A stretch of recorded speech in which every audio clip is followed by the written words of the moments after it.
My question is to the Prime Minister.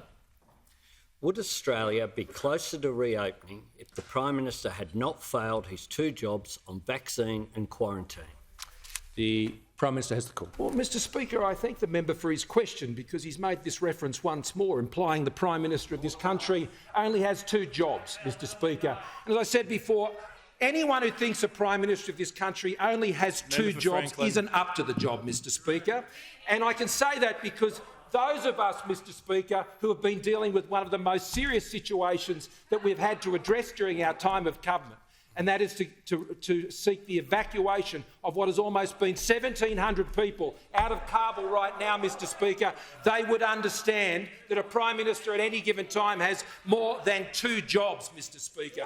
And that matter is the one, Mr Speaker, that we have been particularly applied on in this most recent week. And I want to thank again those Australians on the ground in Kabul right now doing that very important job at one of the most sensitive times of the mission that they have. But, Mr Speaker, as we continue to move forward and deal with those issues, Mr Speaker, as we continued to have done that over these many months with 430 individuals, Afghans and their families, brought to this country well before this crisis even hit, Mr Speaker, before this crisis even hit in the most recent iteration.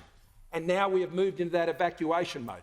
We have continued, Mr Speaker, to reduce taxes on those working in this country. We have continued, Mr Speaker, with the many jobs, because it is inferred by those opposite, Mr Speaker. Just say to the Prime Minister, he just needs to— I know the point he made at the start of the answer, but it can't be the rest of the answer. He needs to bring him back to the 2 policy issues in the question. The Prime Minister has the call. Mr Speaker. And so, as the government has dealt with the many responsibilities that we have, from national security to ensure we're dealing with COVID, Mr Speaker. The Leader of the Opposition will resume his seat.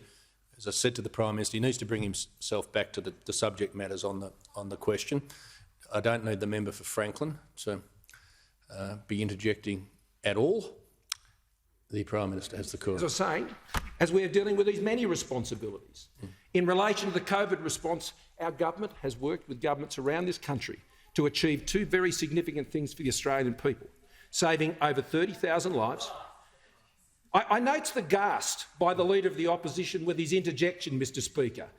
This is a Leader of the Opposition who always hopes for the worst, Mr Speaker. The Prime Minister will resume his seat. The Leader of the Opposition can't see on a point of order, but I'll hear him, the Leader of the Opposition, on a point of order. Yes, Mr Speaker. Yes. On a point of order, goes to relevance. The question wasn't about his capacity. I've asked about vaccines and quarantine. I've asked the Prime Minister to come back, and he was doing that. What I'd suggest is, well, if people didn't sort of interject and try and, okay, the Leader of the House will cease interjecting. The Leader of the Opposition will resume his seat. The Prime Minister will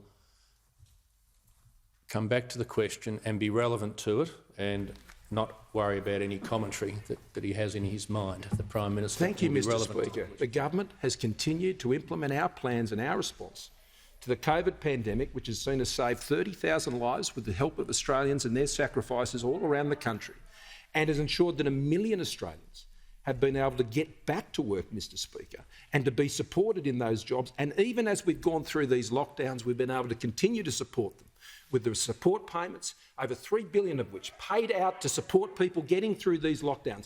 These are the important tasks as we continue through the COVID pandemic. And importantly, Mr Speaker, the national plan that ensures that 70% and 80% we will be able to live with this virus. And that means we need to adjust our mindset. And all of us need to support Australians to adjust their mindset as we go into these additional phases of this plan. And, Mr Speaker, these are the challenges that we've been overcoming. These are the results we are getting. The vaccination program now, Mr Speaker, the vaccination program now running at levels that on a 7-day average per capita better has concluded.